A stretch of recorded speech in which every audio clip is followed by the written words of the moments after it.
के इंतजार के बाद छापा क्यों मारा? जजों ने जो सवाल पूछा उसमें ईडी सुप्रीम कोर्ट में फंस गई। सुप्रीम कोर्ट में आज ईडी आईपैक ममता बनर्जी मामले में जबरदस्त हंगामा हुआ है। बताऊंगी क्या है पूरी खबर, क्या कुछ हुआ कोर्ट रूम के भीतर। नमस्कार, मैं हूं आपके साथ अदिति और आप 4 PM न्यूज नेटवर्क देख रहे हैं। दोस्तों, आज सुप्रीम कोर्ट में आईपैक और ईडी ने जिस तरीके से बंगाल चुनाव से पहले आईपैक ऑफिस में छापेमारी की, उसे लेकर के आज सुप्रीम कोर्ट में सुनवाई हुई। ईडी ने पश्चिम बंगाल की मुख्यमंत्री ममता बनर्जी पर जांच में, इन्वेस्टिगेशन में कहीं ना कहीं बाधा डालने का आरोप लगाया था। पहले तो ईडी हाई कोर्ट चली गई थी, वहां पर वक्त लग रहा था, इसलिए वो सीधा सुप्रीम कोर्ट आ गई। और अब सॉलिसिटर जनरल तुषार मेहता, इधर कपिल सिब्बल, अभिषेक मनु सिंघवी के बीच जबरदस्त बहस हुई। और इस बीच सुप्रीम कोर्ट के 2 जजों की बेंच ने भी तहलका मचा दिया। सॉलिसिटर जनरल तुषार मेहता ने कोर्ट को बताया कि मुख्यमंत्री ममता बनर्जी ने ईडी के अधिकारियों की मौजूदगी में सबूतों को कब्जा लिया था, जिसे उन्होंने चोरी करार दिया। सुप्रीम कोर्ट में कहा कि ममता ने चोरी की है।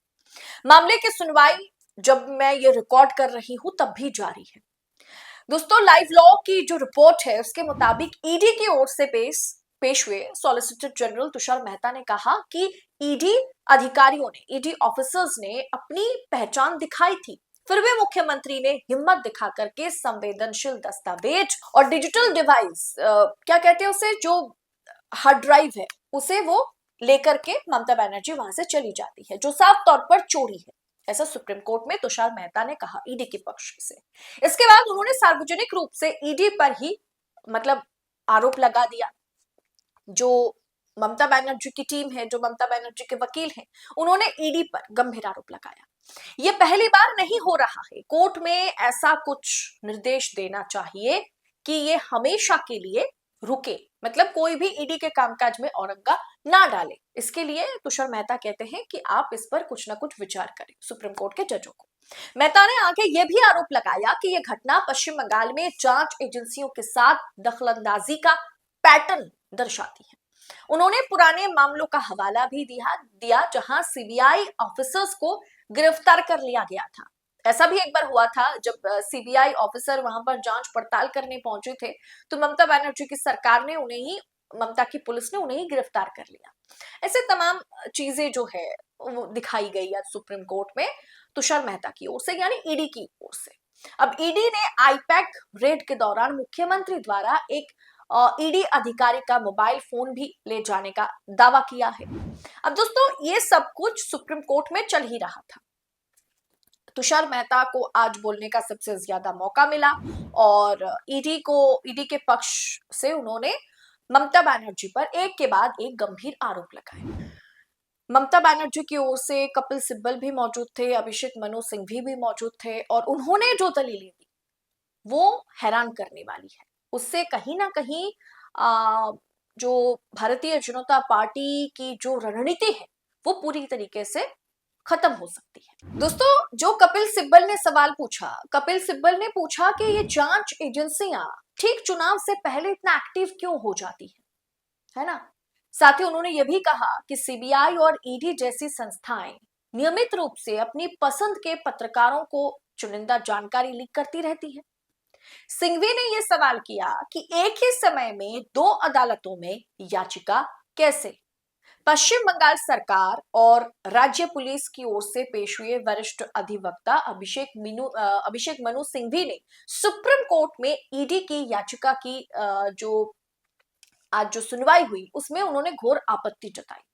उन्होंने कहा कि एक साथ 2 अदालतों में याचिकाएं कैसे।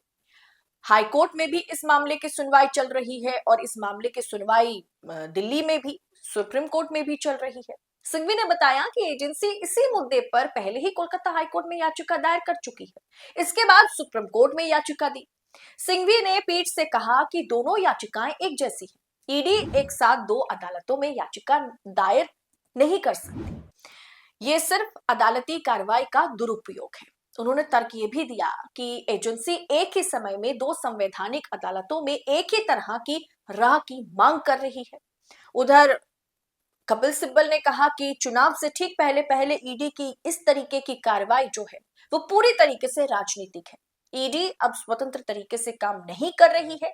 ईडी पूरी तरीके से राजनीतिक वे में काम कर रही है। और तर्क ये भी दिया गया कि ममता बनर्जी जो एक ग्रीन कलर की फाइल लेकर वहां से निकलती है, आईपैक ऑफिस से निकलती है, उस फाइल में जो दस्तावेज है वो दस्तावेज लेने के लिए ममता बनर्जी बतौर मुख्यमंत्री वहां पर नहीं पहुंची थी।